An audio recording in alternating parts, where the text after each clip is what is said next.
Panoorin ito, kung gusto niyo matawa. Kanino bang katulong to, bakit pinayagan magyamerda?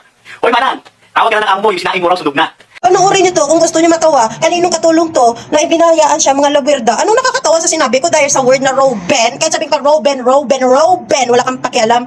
Makakatulong sa akin, no? Kaninong katulong to? Bakit hinayaan ng amo nga maglamwerda? Natural, hayaan ko nila. Kaya arin ako sa Pilipinas. Kaya tapos na yung kontrata ko. Ano gusto mo? Ay, ari, wala kaya pakialam. Kaya bisan nara ko sa Kuwait. Ano kuya, gapay na gusto ko. Galamwerda ko. Tigil-tigilan mo kuya. Tapos insultuhon mo ng mga katulong. For your information, gusto ko iparating sa'yo, mas nakakahiya ka kay gagamit ka sa mga tawong nga sa tingin mo nagasikat kay nagakilala na kung sino nagaviral ginasakyan mo for clout. Ay naintindihan ko ganyan talaga pag vlogger, pero insultuhon mo pagiging katulong ko. Hindi lang ako ang katulong sa buong mundo, yo di puta. Damo dira mga katulong ko nga mga kauri tanga mga Pilipino at sa Middle East to. Tigil-tigilan mo kuya, insultuhon mo ang pagiging katulong. Bakit? Anong gusto niyo iparating? Pagkakatulong dapat boba, pagkakatulong dapat mangmang, pagkakatulong dapat walang alam, dapat pagkatulong manahimik, dapat pagkatulong walang karapatan magsalita. Ay di puta ka na.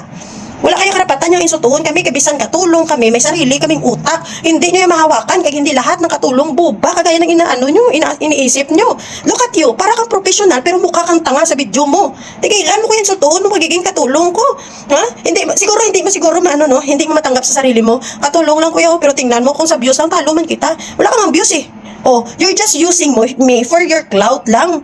Ha? Tapos insultuhon, tatawanan mo ko, kaninong katulong to. Iyot, kasi no ka ba, hindi ka nga kilala eh. Hindi ka kita makita nga ini-interview dyan, kahit sa 4 alas na lang, o kahit sa Dabisdak na lang, kahit i-invite ka one time. Hindi ka nga dyan, hindi ka nga in-invite dyan eh.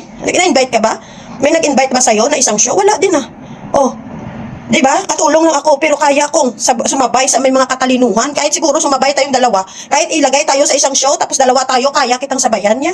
Tigilan mo kuya, huwag kayo mag-insulto ng mga katulong.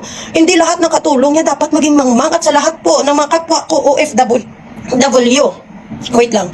Sa mga lahat ng kapwa ko OFW na mga katulong, wag po tayong pumayag na lagi na lang sabihin sa atin na para tayong walang alam at wala tayong karapatan na magsalita pagdating sa ating bansa. Wala tayong karapatan na ipaglaban kung ano ang gusto natin, at wala tayong karapatan sumuporta sa gusto nating suportahan. Wag tayong magpa-insulto sa mga kagaya nito.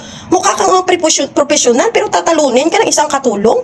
Animal na to eh. Ako ya, insultuhon mo yan to. Tigilan mo kuya. Graduate na kuya sa pang-insulto nyo, kag hindi ko tinatago ang pagiging katulong ko. Hindi ko yan tinatago, pero hindi ko yan tatanggapin nga gagawin nyo kung bubuya. Imuon nyo kuya manguya kay porkit katulong ko. Ay, ano ka? Ano kaya? Tandaan mo ha, hindi ko yan, ako, ari ha, para madugangan ng imo nga knowledge, no? Hindi ko yan nakagraduate college. Hindi ko yan nakagraduate college. Oh, pero kaya kung sabayan yung utak mo. Kaya kung sabayan yan, kaya tigilan mo yung pang-insulto mo sa akon to. Tigilan mo yung pang-insulto mo sa akon. Tigilan mo yung pang-insulto nyo sa mga katulong. Hindi lahat ng katulong kailangan maging mangmang. Tandaan mo yan. Lalong-lalo na pagdating sa politika. Kailangan natin talaga yan magsalita din. Kaya may karapatan din naman tayo. Lahat tayo. Diba? Imagine mo sa gamay lang ang pronunciation. Roben. Yung di puta na kapag-pronounce na. Ano da yun? Big deal da?